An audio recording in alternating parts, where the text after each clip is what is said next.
Let's kick it. Yeah, we out of house, yo, kick it! Kick it.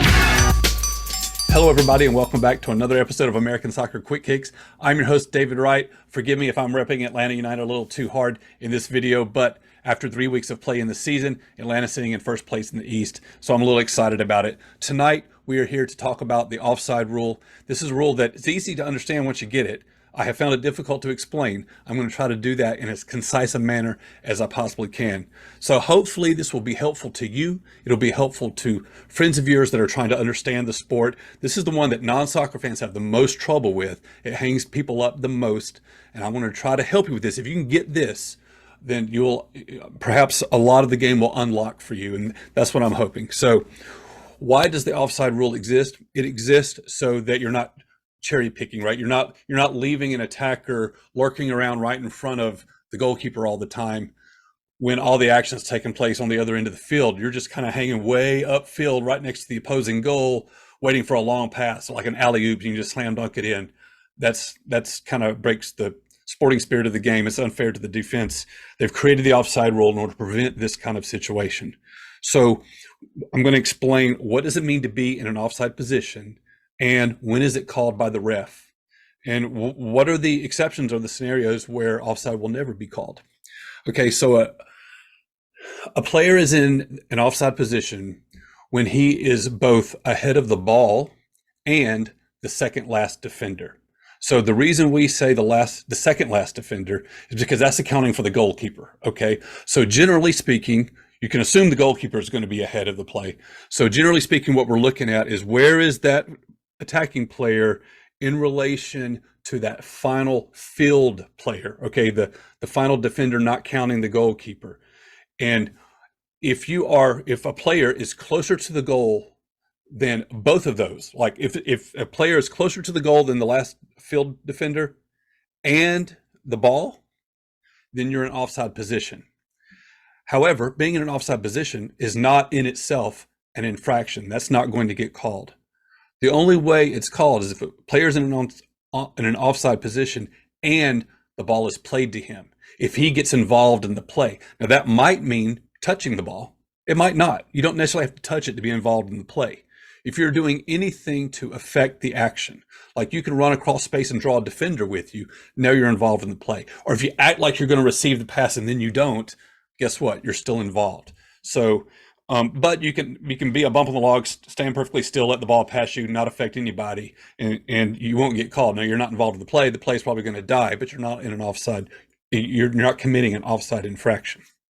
So the key moment to the offside rule, the key moment that the ref has to make a decision on, is the moment that the ball is played. And I think this might be the part that trips up non-fans the most. It's the moment the ball is played, the moment of the pass, the impact of the ball on the foot of the player who's making the pass, the teammate who's making the pass.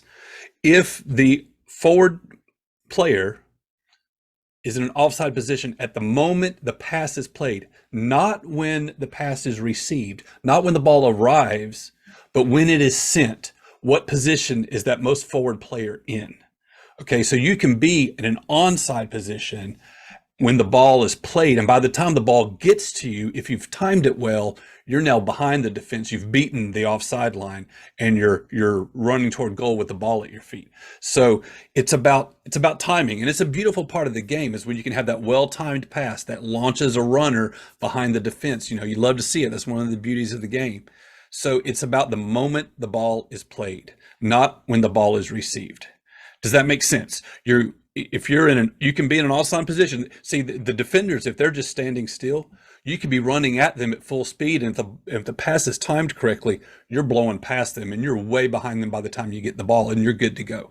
So that's why you'll see, if you're watching soccer, this will tie into a future video I'll do about deciphering the action on the field. You might at times see that back line of defenders run up the field together as a unit, and what they're doing is trying to shorten the field and maybe catch opponents in an offside position.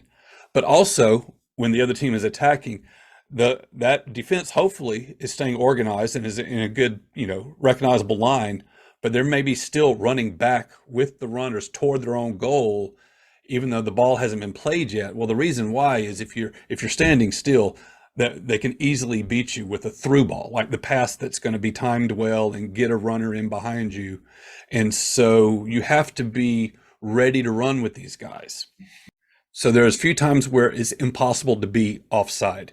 You will never be offside on a corner kick. If you think about it, the ball, you're always going to be behind the ball because the ball's on that end line, right? You cannot be offside on a throw in. You can go anywhere you want to for a throw in, and you can't be offside on a goal kick, which is a restart from the, if it's like the opposite of a corner kick, right? When the ball goes out of bounds by the attacking team, it's restarted with a goal kick, and you can't be offside on a goal kick. You also cannot be offside on your own half of the field. Like if you've drawn the other defense up so far forward and you're actually able to get behind them and still be on your own half, you're still, if that ball's timed well, if you haven't crossed the midfield stripe by the time the ball's played to you, you're good to go.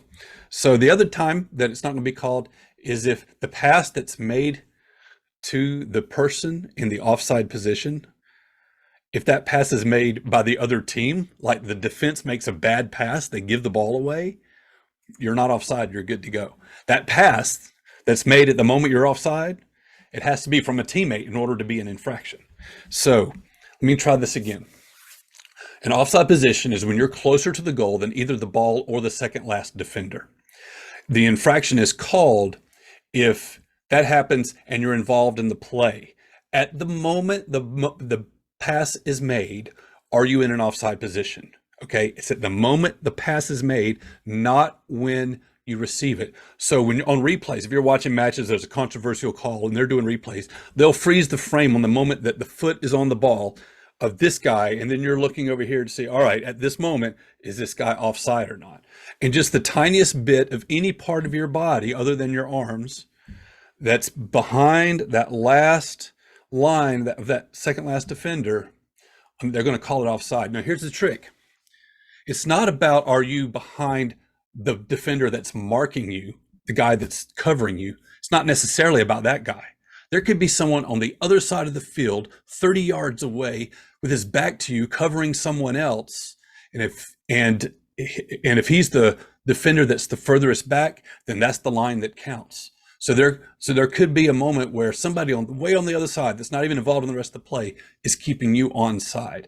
So that's the other trick, I guess, for non-fans, is that the line, that the offside line is always fluid, because it always depends on exactly where that last defender is. And if you watch the assistant refs, the sideline refs that are going up and down the field, they are always in a position where they are even with that second last defender. That sideline ref, that assistant ref, the AR, is always on the offside line. And you'll see they're always moving up and down the field, because that's a fluid line. So I hope that's been helpful to you. Did I make sense? I tried to explain that as concisely as I could, as clearly as I could. Please let me know if I succeeded. Just leave it in the comments. Do you understand the rule better? Did I confuse you anymore? Do I need to try again? Understanding this rule will make soccer a little bit easier to understand. It also gives you appreciation for those moments of a well-timed through ball, that perfect pass that beats the offside line and sends a runner in on goal. Those are moments in the game that you'll love to see.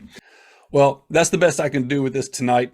Again, if I've made a confused mess out of it, let me know. I'll do my best to try it again. Maybe I'll bring somebody onto the show to help me out with it. I do plan on doing more like these, where I'm just kind of breaking down some of the aspects of the game and some of the rules of the game. Hopefully these will be helpful in bringing new fans into the circle. And if you like this, if it helps you out, please just pass this along, share it, and hit subscribe for me. You can also follow American Soccer Quick Kicks on Facebook. So watch some soccer with me, and I'll talk to you next time.